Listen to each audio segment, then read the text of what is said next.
Okay, we're going to read this article about friction today.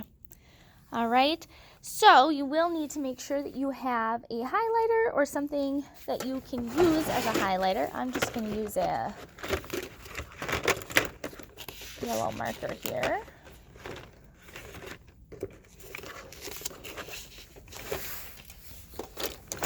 So we can pick out the main idea and important details in this article. This is a nonfiction article. It's giving us information. So it says, friction is the force that acts in an opposite direction to movement. When two surfaces rub against each other, they cause friction. I'm going to think that that's probably the main idea because it says it's about friction. That's our title, and then it's telling me what friction is. Friction is a force that acts in an opposite direction to movement. When two surfaces rub against each other, they cause friction. Rub the palms of your hands together quickly, back and forth for a few minutes. Do you feel them getting warmer? The heat is produced by friction caused when the surface of your hands rub against each other.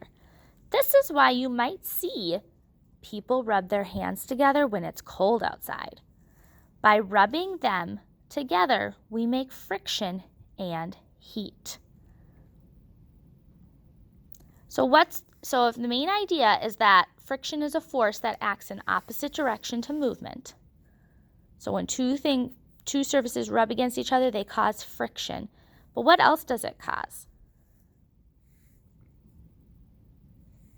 Heat is produced. Yep, this is a main idea. This heat is produced by the friction caused when the surfaces of your hands rub against each other.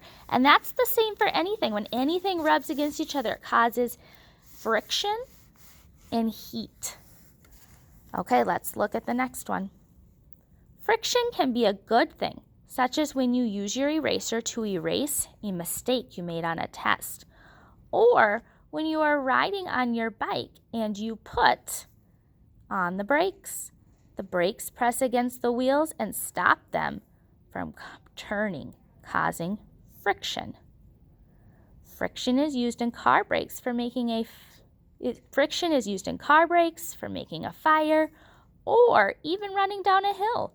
We need friction, or we would all just be sliding around everywhere. So let's highlight, what is friction used, or where is friction used? Here's some examples. Friction is used in car brakes for making a fire, or even running down a hill.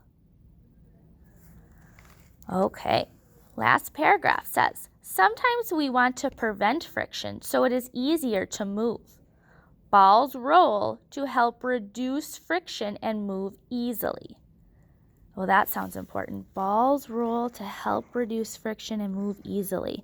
I wonder if that's why wheels are can move so much easier. I wonder if that, like on our wheel and axle. Okay, let's keep reading. Many machines with engines, like cars, motorcycles, or boats, use oil to reduce friction inside the engine. Oh, use oil to reduce friction inside the engine. I wonder why. Sometimes you might put a few drops of oil on the gears of your bike to lubricate it and make the wheels turn more smoothly. Interesting. Okay. I'm kind of curious on how the oil kind of helps it. Maybe if anyone has any ideas. Okay. Here's get your pencil out. We got to write now. In complete sentences, you guys. Give an example of when you would want to prevent friction. So, we would want to prevent. Do you see how I'm taking the end of my question here and making it into my answer to make it a complete sentence? We would want to prevent friction when what? And go ahead and finish it up to make a complete sentence.